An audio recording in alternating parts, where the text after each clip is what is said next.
फिर से स्वागत है आप तमाम दर्शकों का आज के हमारे विशेष कार्यक्रम में। मैं आपके साथ देवभूमि ऋषिकेश उत्तराखंड से आचार्य आशीष। फटाफट आप भी परिचय के तौर पर कमेंट बॉक्स में अपना नाम या अपने शहर का नाम लिखकर हमारे आज के कार्यक्रम का एक खास हिस्सा बन सकते हैं।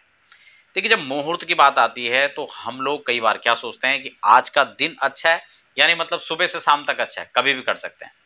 जबकि मुहूर्त का मतलब ऐसा बिल्कुल भी नहीं होता है।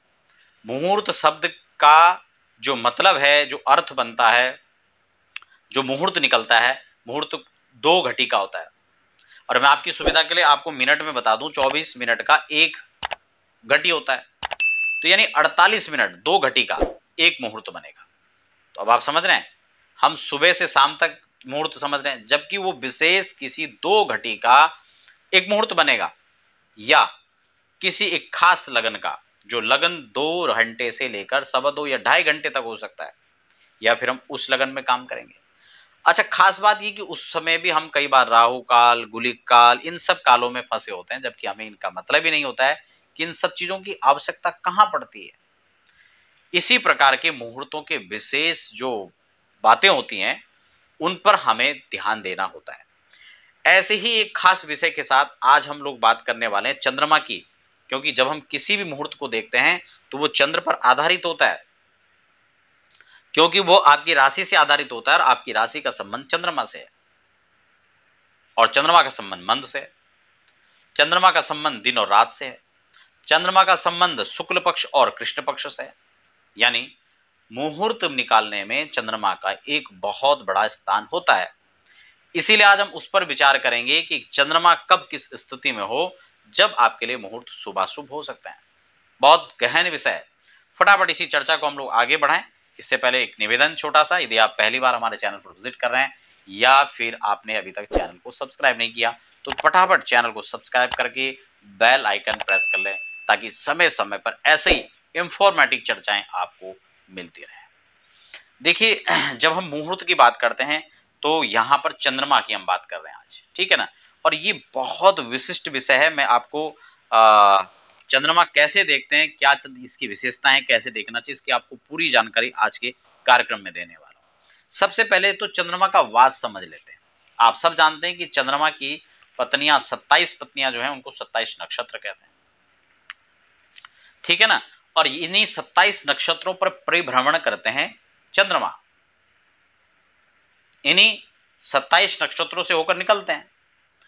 अब इन 27 नक्षत्रों में 12 राशियां होती हैं। उन्हीं 12 राशियों में इस चंद्रमा का प्रतिदिन संचरण काल होता है। ठीक हो गया।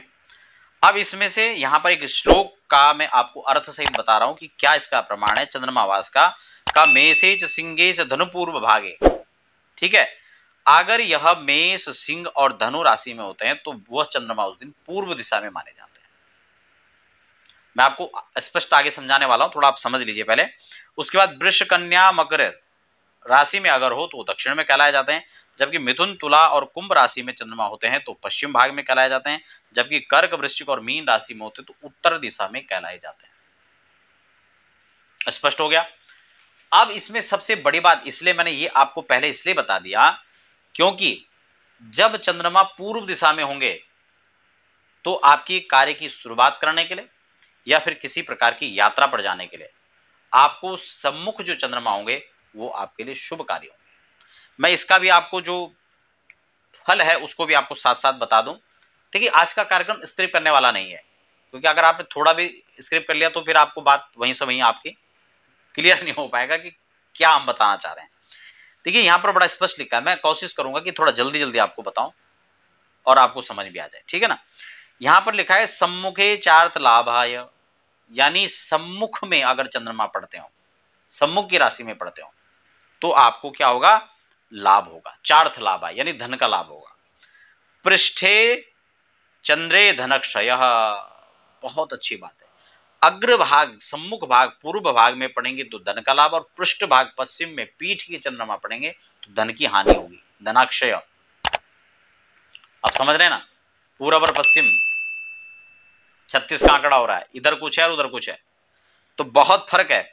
दक्षिणे सुख संपत्तिर वामे, दक्षिणे सुख संपत्तिर यानी दक्षिण दिशा में, यानी दाहिने हाथ पर चंद्रमा पड़ेंगे तो आपको सुख संपत्ति का वास होगा।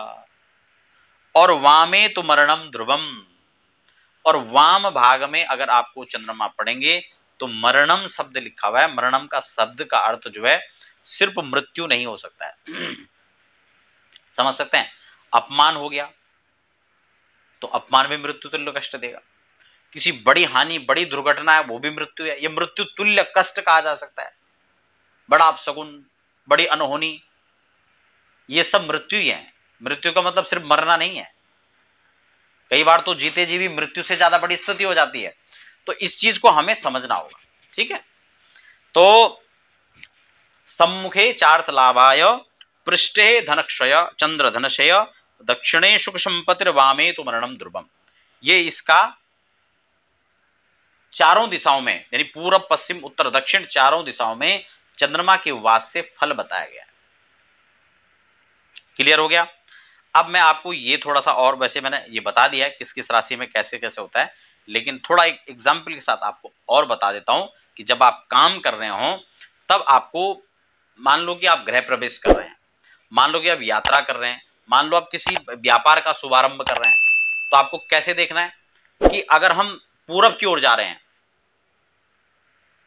अगर हमारा घर पूर्वामुखी है, समझ रहे हैं, तो आपका जो प्रवेश होगा वो सामने होगा। अगर पश्चिम मुखी घर है तो आपका प्रवेश पूरब में होगा। समझ रहे हैं? मान लो कि आपका घर सामने है तो आपको जो है पश्चिम में आपका प्रवेश हो रहा है। तो इस स्थिति में आपने ये देखना है कि दिशा कौन सी है, आपको कहां प्रवेश करना पड़ रहा है। ऐसी यात्रा में है कि आप कौन सी दिशा की यात्रा करने जा रहे हैं।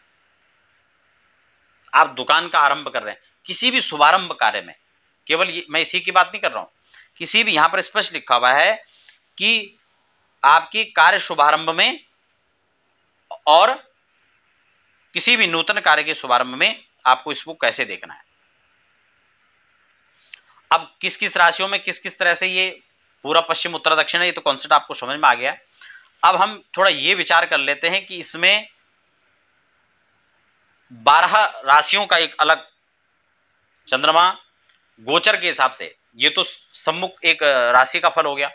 अब एक होता है कि आपकी राशि से चंद्रमा, दो चीजें होगी, एक तो राशि का कॉन्सेप्ट गोचर के हिसाब से हो गया और एक आपकी राशि के हिसाब से हो गया। मान लो कि आपकी मेष राशि है, जैसे मैं आपको हर बार बताता हूं, कोई भी मुहूर्त की जानकारी देते हैं तब आपको ये बात मैं स्पष्ट करता हूं कि जैसे चौथे, 8वें, 12वें चंद्रमा ना हो।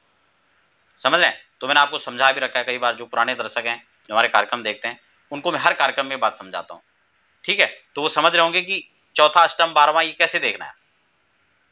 लेकिन जो आज नए दर्शक हैं, पहली बार आज इस कार्यक्रम को देख रहे हैं, उनको मैं थोड़ा फिर से समझा देता हूं, या उन्होंने सुना हो पहले लेकिन उसको समझ नहीं पाए होंगे।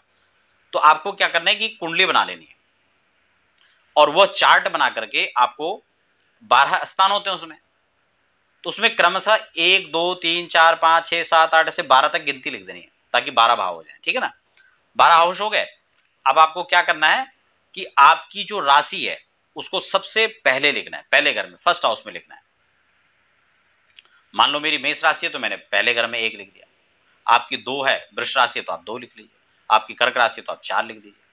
स्टार्ट वहीं से करना है और पूरे क्रमशः लिख देने हैं। 4 है तो 5 आगे 5 6 7 8 आ जाएगा। आपकी 9 राशि धनु राशि है तो आप 9 10 11 12 इस तरह से आ जाएगा। आपकी मीन राशि है तो मीन, उसके बाद 1 2 3 4 ऐसे आ जाएगा। ठीक है ना? आपकी कोई भी राशि है उससे क्रमशः कुल मिलाकर के गिनती आएगी। स्पष्ट हो गया?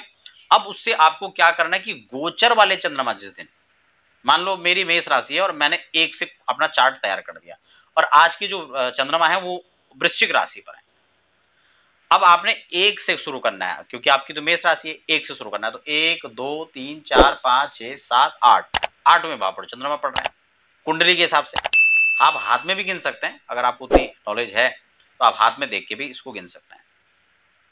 तो ऐसे में वो 8वें भाव पर चंद्रमा पड़ रहे हैं तो वो शुभ नहीं होंगे। प्रत्येक भाव पर जो चंद्रमा होंगे तो उसकी राशि के अकॉर्डिंग क्या फल होगा उसको थोड़ा सा यहां पर समझ लेते हैं, क्योंकि बहुत सुंदर श्लोक है। इसको आप समझ लीजिए तो काफी आपका जो है ये मुहूर्त के प्रकरण में हेल्प होगा। जो खासकर स्टूडेंट है, सीख रहे हैं, या जो जिज्ञासु हैं, इस कार्यक्रम को देख रहे हैं, उसकी जानकारी रखना चाहते हैं, तो यहाँ पर बहुत अच्छा इसका फल बताया गया का आद्य चंद्र श्रियम कुरुयान मन संतोषकम द्वितीय। अगर वह आद्य यानी प्रथम भाव पर यदि चंद्रमा होते हैं तो वह श्रेय प्राप्ति का, धन प्राप्ति का साधन बनता है, बहुत अच्छा माना जाता है। मन संतोषकम द्वितीय के, यदि द्वितीय भाव में होगा तो ये आपके संतोष, शांति का कारक बनेगा। तृतीय स्थान में अगर चंद्रमा पड़ते हैं तो धन संपत्ति, और चतुर्थे कलहागमे, यानी कुल मिलाकर के चंद्रमा आपकी राशि से गोचर में अगर प्रथम भाव पर पड़ते हैं, यानी आपकी राशि पर ही चंद्रमा है, तो आपको लाभ होगा। राशि के चंद्र में आपको अच्छा माना जाएगा, लाभ होगा। दूसरे स्थान पर अगर चंद्रमा सेकंड हाउस पर पहुंच गए तो आपको मन संतोष, ठीक है, अच्छा रहेगा। तीसरे में होगा तो धन और संपत्ति का लाभ होगा, जबकि चौथे में होगा तो कलहागमे यानी लड़ाई झगड़ा होगा उस दिन, ठीक है, तो आपके लिए वो अच्छा नहीं है। इसी प्रकार से राशिफल भी देखते हैं। जो राशिफल का आधार है वो भी यही है कि अगर चौथे चंद्रमा पड़ रहे हैं तो उस दिन अच्छा नहीं रहेगा, वाद विवाद होगा, आपको सावधानियां बरतनी होंगी, ये राशिफल में बताते हैं, ठीक है ना। अब वो चटपटा करके बताएं वो विषय अलग है। अब यहां पर पांचवें स्थान पर पढ़ेंगे तो ज्ञान वृद्धि का है, ठीक है। पंचमे ज्ञान वृद्धिश्च षष्ठे संपत्तिरुत्तम, ठीक है, पांचवें ज्ञान वृद्धि और छठे में उत्तम संपत्ति का लाभ होगा, जबकि सप्तमे राज सम्मानम, अगर सप्तम स्थान पर गोचर के चंद्रमा है तो राज सम्मान प्राप्त होगा, ठीक है। तो किसी अच्छे कार्य के लिए इस मुहूर्त को चयन कर सकते हैं। मरणम चाष्टमे तथा, अष्टम भाव का चंद्रमा मैंने क्या कहा, चौथे, अष्टम और द्वादश, अभी द्वादश का भी सुन लीजिएगा फल। अष्टम में होंगे तो यहां पर क्या लिखा हुआ, मरणम चाष्टमे तथा, अब वही फिर वही आप जो पहले बात में उतारा था, मृत्यु का मतलब सिर्फ मरना नहीं है, तो ठीक है, वो किसी प्रकार से आपको मरणदायक फल, मरण तुल्य कष्ट या आपको अपमान, इस प्रकार का सहन आपको करना पड़ सकता है। नवमे धर्म लाभश्च, नवम भाव के अंदर अगर चंद्रमा उस दिन गोचर के हैं जब आप काम कर रहे हैं तो आपको धर्म का लाभ होगा। दसवें मन इप्सितम, और दसम भाव में तो आपको मनसिप्त कामना और आपकी जो है लाभ प्राप्ति आपको होगा, मनसिप्त सिद्धि आपको प्राप्त होगी। एकादशे सर्व लाभ हो, एकादश के चंद्रमा उस दिन पड़ेंगे तो हर प्रकार से आपको लाभ और आपके लिए उत्तम रहेगा, जबकि द्वादशे केवलम क्षति, अगर द्वादश भाव के गोचर में उस दिन चंद्रमा पड़ते हैं तो आपको हर प्रकार से क्षति, घाटा, नुकसान देने वाला चंद्रमा होगा। इसीलिए आप गोचर का चार्ट तैयार करें और 4, 8 और 12 के चंद्रमा को छोड़ करके आपको याद यही रखना है। यही मैं आपको बार बार समझाता हूं, लेकिन ये इसलिए मैंने आपको आज एक एक करके बताया ताकि आपको इन चीजों का ज्ञान रहे, आपको ये चीजें पता रहे और आप उसके अकॉर्डिंग भी एक खास काम को उस दिन के चंद्रमा में कर सकते हैं। ठीक हो गया।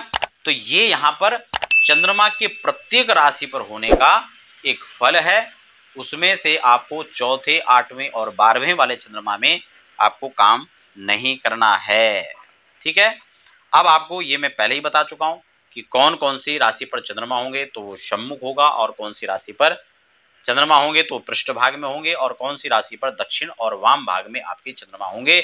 जिसमें से आपके पूरब में आपको जब चंद्रमा पड़े, सम्मुख चंद्रमा पड़े तो आप काम कर सकते हैं। पृष्ठ के चंद्रमा आपके लिए अच्छे नहीं हैं, दक्षिण के चंद्रमा आपके लिए शुभ हैं, और उत्तर के चंद्रमा आपके लिए वाम भाग में यानी बाईं तरफ जब चंद्रमा पड़ेंगे तब आपके लिए शुभ नहीं